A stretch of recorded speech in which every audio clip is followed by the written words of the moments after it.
وہ خوفناک رات۔ مجھے وقت پر گاؤں پہنچنے کی جلدی تھی، اس لیے میں دوپہر کو ہی گھر سے نکل گیا تھا۔ میرا اندازہ یہی تھا کہ شام سے پہلے اپنے گاؤں پہنچ جاؤں گا، مگر ایک ویران جگہ پر بس خراب ہو گئی۔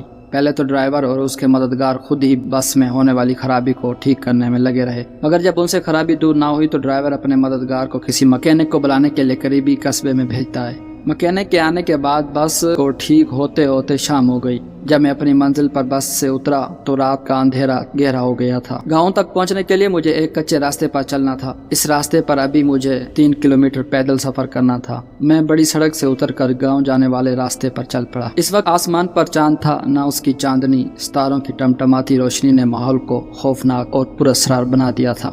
رات کے سناٹے میں اکیلے سفر کرنا یہ میرا پہلا اتفاق۔ میرا دل زور زور سے دھڑک رہا تھا اور اس خاموشی میں مجھے اپنے دل کی دھڑکن صاف سنائی دے رہی تھی۔ ابھی میں نے تھوڑا ہی سفر طے کیا تھا کہ اچانک ایک الو نے میرے سر کے عین اوپر رات کے سناٹے میں ایک درخت سے پھڑپھڑاتے ہوئے اڑ کر دوسرے درخت پر جا کر بیٹھ گیا۔ رات کے سناٹے میں الو کی خوفناک آواز سے میں بری طرح ڈر گیا اور خوف زدہ ہو کر ادھر ادھر دیکھنے لگا۔ اسی وقت جھاڑیوں میں سرسراہٹ سی ہوئی۔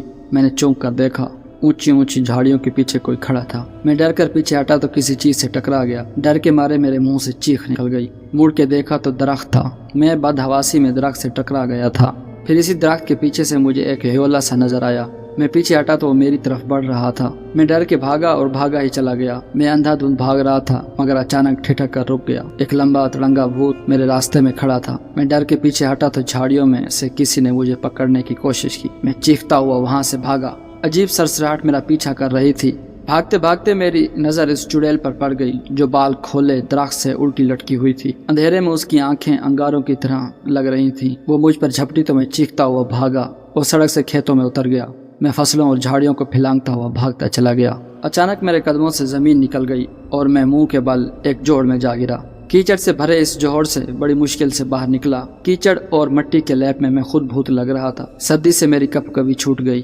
اس ڈر سے کہ وہ بلائیں مجھ پر پھر حملہ نہ کر دیں، میں پھر سے بھاگنے لگا۔ میں لمبا چکر کاٹ کر گاؤں کے قریب پہنچا تو یہاں بھی ایک مصیبت میرا انتظار کر رہی تھی۔ گاؤں کے کتے مجھے بھوت سمجھ کر میرے پیچھے پڑ گئے۔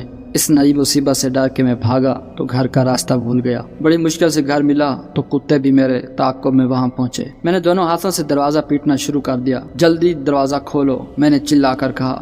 میرے چچا بھائی نے دروازہ کھولا مگر میری صورت دیکھ کر گھبرا کے پیچھے ہٹا۔ میں جلدی سے اندر داخل ہوا کیونکہ کتے بری طرح بھونکتے ہوئے مجھ پر جھپٹ رہے تھے۔ کون ہو تم؟ میرے چچا جاد بھائی نے لرزتی ہوئی آواز میں پوچھا۔ اتنے میں گھر کے دوسرے لوگ بھی اٹھ کر وہاں آ گئے اور وہ بھی مجھے دیکھ کر ڈر گئے، مگر جب میں نے انہیں اپنا نام بتایا تو بڑی مشکل سے انہوں نے مجھے پہچانا۔ چچا جان نے پوچھا، یہ کیا ہوا ہے؟ کچھ بلائیں میرے پیچھے لگ گئی تھیں، میں نے بتایا۔ کیا؟ سب حیرت سے میرا منہ تکنے لگے۔ میں نے تفصیل سے بتایا تو چچا جان ہنس پڑے اور بولے، وہ بلائیں کچھ نہیں ہوتی، تم اپنے تصورات سے ڈر گئے تھے۔ تم نے اندھیرے میں درختوں اور جھاڑیوں کو بھوت اور چڑیلیں سمجھ لیا تھا، البتہ الو اصلی تھا۔ جب میرے اوساں ذرا بحال ہوئے تو میں نے سوچا چچا جان ٹھیک کہہ رہے ہیں، یہ میرے تصورات ہی تھے جو اندھیرے میں بھوتوں اور چڑیلوں کا روپ دھار گئے تھے، کیونکہ میں ہر وقت بھوتوں اور چڑیلوں کی کہانیاں پڑھتا رہتا تھا۔ البتہ خیالی بھوتوں اور چڑیلوں نے آج مجھے سچ مچ ڈرا دیا تھا۔ اف خدایا، تو یہ سب میرے تصورات کا کرشمہ تھا، میں نے سر تھام کر کہا۔